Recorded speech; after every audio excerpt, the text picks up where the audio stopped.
Hey friends, welcome back to the channel. So today I want to review two Common App personal statement examples that I think are super awesome. I'm going to show you some stuff that you can learn from them if you're writing an essay and how in particular you can stand out.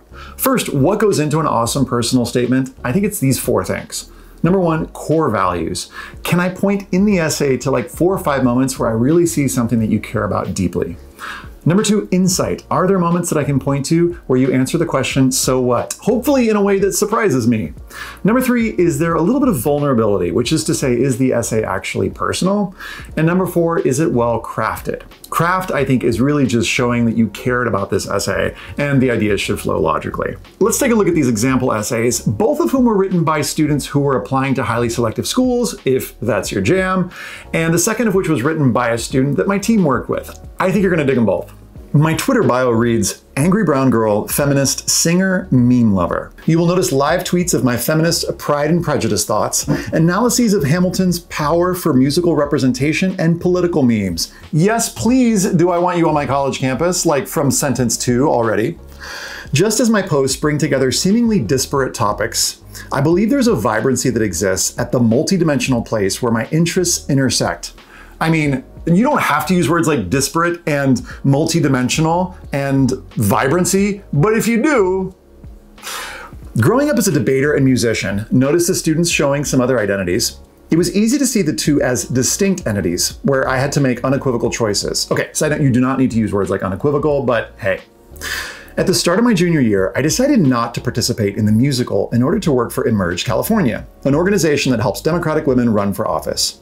There I learned about data science, gender distributions in public office, and how to work with the evil printer. I also halted my voice and piano lessons to focus on building my student-led nonprofit, Agents of Change. Now, by the way, sometimes students worry about dropping activities. Here's a simple way to talk about it. Just basically say, I dropped voice and piano in order to focus on this. Boom, and we're off. As someone who's diverted my energy into community activism, notice the value, I can attest to the power of grassroots movements. It has been so rewarding to measure the impact that my team has had on my community. But even so, I felt that I was losing touch with the music that was such a profound part of me. Now, I love this because at the end of this paragraph, she's including a sentence that's raising a new question for us. What was the power that music had on you? And that launches us into the next paragraph. This is an example of craft. I found a new way of being when I started combining my artsy and political sides. I took an intensive class on protest music where I learned how political movements have been shaped by the music of their time. Notice she's connecting two things that she loves: community activism / politics and music / art making. While in the class, we were asked to compose our own songs. I'm not a songwriter, but I am an activist, and I embrace the opportunity to turn music into an outlet for my political beliefs. As a first-generation American, I am dedicated to raising awareness about refugee rights and immigration.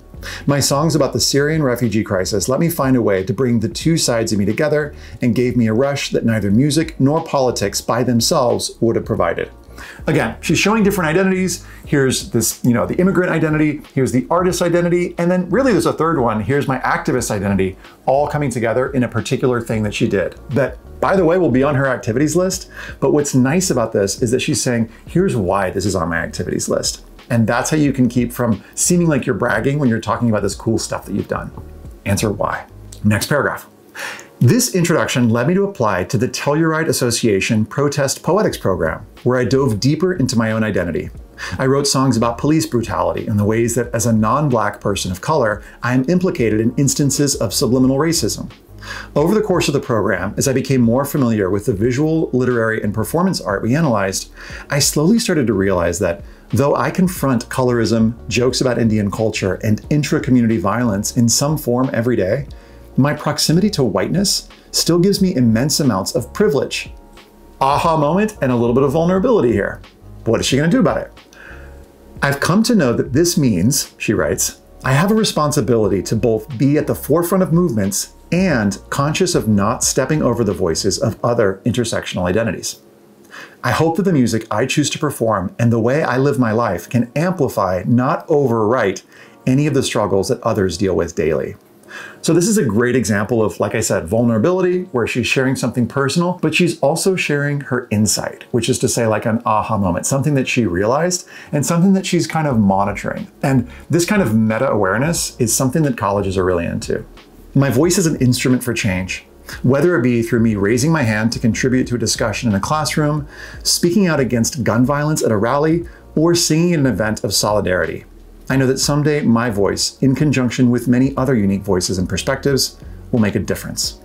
So much to love about this essay. First of all, by the way, this is kind of one of those like I learned to use my voice topics, which can sometimes be common, but actually the student makes herself stand out by naming specific identities. 2, she brings those identities together through her work. And number 3, she's got lots and lots of specifics, including that killer first line that no one else could write. And that's another way to stand out, is ask yourself, once you've written your essay draft, are there any sentences in here that someone else could have written? If so, delete them. All right, second example essay. I was the first place winner in the Malibu Optimist Club oratorical competition. My speech discussed how I would harness optimism to change the world with my future achievements. But it was all a lie, because I'm no optimist. I'm a pessimist. I didn't choose the pessimist life chose me. All right, lots to love here. First of all, I really like that the student is starting with an identity, kind of like the other student, but in this case, he's using kind of like a bait and switch thing, where he's like, yeah, I won this competition, all about optimism. But wait, that's not fully who I am. I'm actually a pessimist. And then he's got this great line, I didn't choose the pessimist life chose me.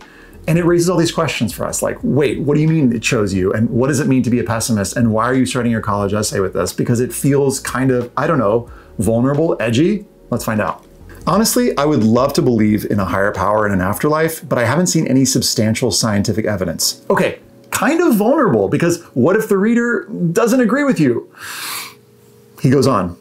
I would also love to believe that the US could overcome its partisan difficulties and make progress on issues like gun control and healthcare. Another civil war seems more likely. Sense of humor, irony, choice, chef's kiss, I'm all about it. Most of all, I'd love to see global leaders prioritize climate change legislation. However, I happen to know a few humans and will probably let the 6th mass extinction occur from the comfort of our couches while watching Netflix. I'm imagining like that scene from WALL-E when they're all sitting there and drinking the big, yeah. I've accepted the fact that my world is probably doomed. But I also love my world. Now, this is the interesting opposite that this student had, where he's like, on the one hand, an optimist, or he wants to be an optimist, but he's also got all this scientific evidence to the contrary. So he's like, "Rrr." And essentially this essay is gonna explore these two conflicting or paradoxical identities or like drives in his life. I would do anything to keep it from utter destruction, even if only for a few minutes more. In an attempt to make those minutes a reality, I looked in my community for ways to get involved in the fight. All right, so here's what he did about it. I joined Heal the Bay's aquarium volunteer staff at the Santa Monica Pier to teach visitors about the beauty of the ocean and its creatures. The volunteers demonstrate the ocean's wonders by offering visitors experiences with leopard sharks, sunflower sea stars, and moray eels, hoping that those visitors will develop a greater respect for the environment and become less likely to abuse it. Again, nobody else is going to be writing that sentence. That's the sign that this could be a standout essay. And while many of the same guests we educated continued to throw their garbage on the beach, I was inspired by the dedication of my fellow volunteers, who believed they could clean up the world. Next paragraph. I began working with the Marine Protected Area Watch, joining other volunteers who care about the ocean's protection. My fellow citizen scientists and I monitor local beaches in an attempt to deter illegal activity, such as biota collection by calling in park rangers for backup, or aggressively marking ticks on our surveys. By the way, yes, this student is naming different activities that he's taken part of. Yes, these are going to be on his activities list, but he's doing it under the context, or like under the umbrella, I should say, of essentially, I don't know that this stuff is going to work because I don't necessarily believe in humanity, but I'm still going to try and do this stuff. So there's like this like friction or this productive tension that he's pushing against. And it creates sort of like an interesting, okay, well then how is this all going to play out? Let's find out. The data we collect contributes to academic studies about activity in the protected area. Over 20 of my surveys have been published. I know our work can't reverse climate change or unextinct the dodo, but that won't stop us from marking tallies and taking names. There's a nice little play on words there. Again, there's that tension. Yes, I know this probably won't work, but that doesn't mean I'm not going to try.